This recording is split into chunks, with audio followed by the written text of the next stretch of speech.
नमस्कार. विशेषच्या या भागामध्ये आपल्या सगळ्यांचं स्वागत. मी प्रसाद काथे. ऐन थंडीच्या दिवसामध्ये पुन्हा एकदा संसर्गजन्य आजाराची चीनमध्ये साथ आली आहे.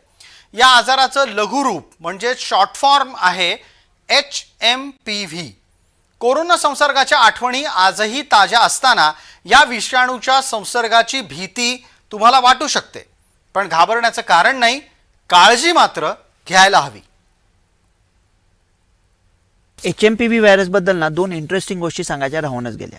मुख्य गोष्टी मी हिंदी व्हिडिओमध्ये बोललोय की 60 वर्षापासून हा व्हायरस आहे, 25 वर्षापासून याचं नाव पण माहिती आहे, काही सिरियस नाही आहे.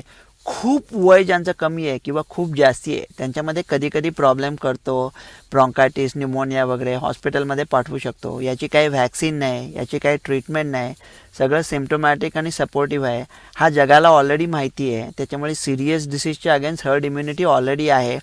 पॅन्डेमिक लेवलपर्यंत पोचणार नाही, भारताला घाबरायचं काही कारण नाही. तर दोन इंटरेस्टिंग गोष्टी कुठल्या राहिल्या? एक म्हणजे तुम्ही म्हणाला खतरनाक नाही आहे, मग चीनमध्ये लोक हॉस्पिटलच्या बाहेर रांगा लावून का उभे आहेत? काही लोक मरत आहेत का?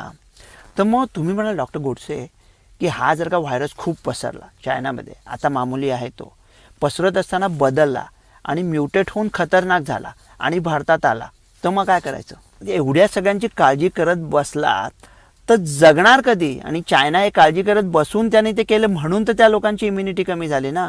तर आपण आता आपली अजून इम्युनिटी कशाला कमी करून जातो आहे? ही जिंदगी हे सजाय अशी नका घालू, अरे मजा करा यार, टक. डॉक्टर रवी गोडसे. डॉक्टर रवी गोडसे अमेरिकेतून आपल्याला सांगतायत की मजा करा, अर्थात ताण घेऊ नका, ताण देऊ नका, अशा प्रकारचा हा एक संदेश त्यांनी दिलाय. पण त्यातला जो मेडिकली अर्थात वैद्यकीय दृष्ट्या दिला गेलेला सल्ला आहे तो महत्त्वाचा आहे. जो नवा विषाणू चर्चेत आलाय तो पूर्वीपासूनच अस्तित्वात आहे. तुमची रोगप्रतिकारक शक्ती कशी वाढेल याच्याकडे लक्ष देणं गरजेचं आहे. अर्थात हे सगळं एका बाजूला आहे, पण दुसऱ्या बाजूला सरकारला काळजी घ्यावीच लागते.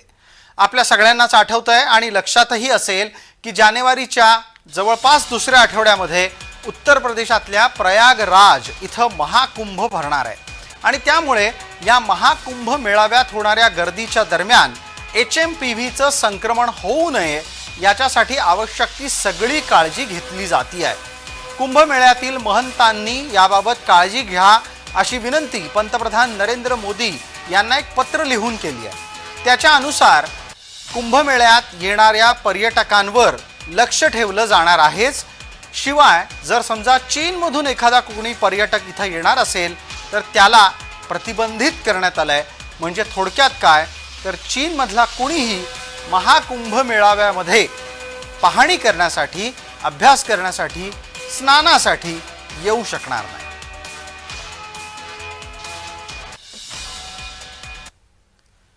जगभरामध्ये 2020 मध्ये थैमान घातलेल्या कोरोनाच्या महामारीच्या नंतर चीन आणखी एका धोकादायक व्हायरसच्या विळख्यात अडकलेला आहे. चीनमध्ये ह्युमन मेटा न्यूमो व्हायरस म्हणजेच HMPV या व्हायरसच्या संक्रमणामुळे हाहाकार उडाला आहे. या व्हायरसमुळे नागरिकांची भीती पसरली आहे. अशांत चीनमधील हा व्हायरस भारतात सुद्धा पोहोचलाय. या व्हायरसचा पहिला रुग्ण बंगळुरूमध्ये आढळला आणि बंगळुरूतल्या एका रुग्णालयात 8 तसंच 3 वर्षाच्या मुलीमध्ये हा विषाणू संसर्ग आढळून आला आहे.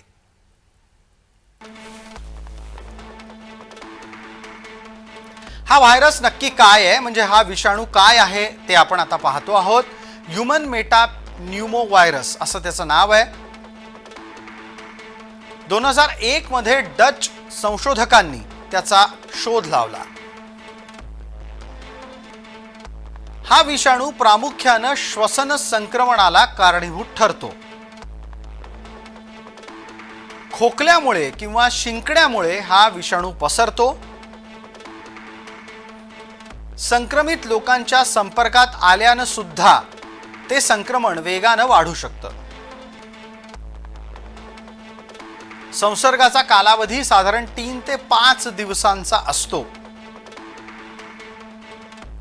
हिवाळ्यामध्ये हे अतिशय स्वाभाविकपणे होतं.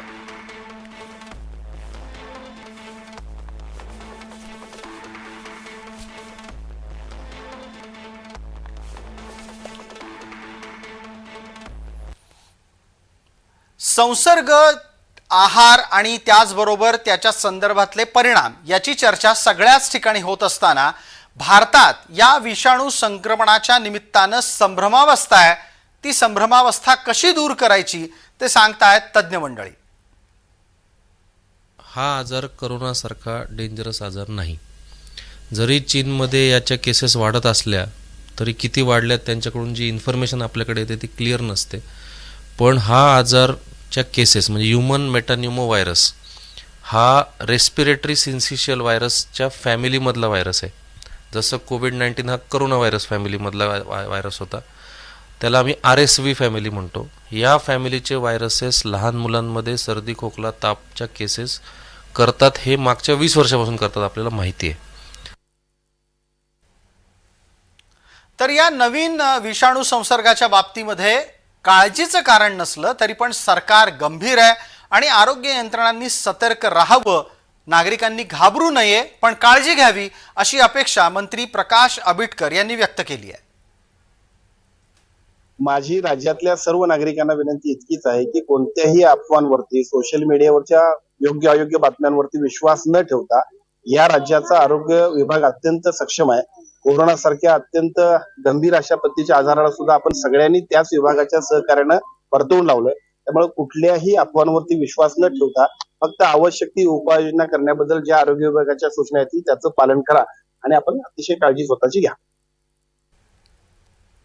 विशेषतः या भागामध्ये तुर्तास इतकंच. आपण पाहत रहा फक्त जय महाराष्ट्र.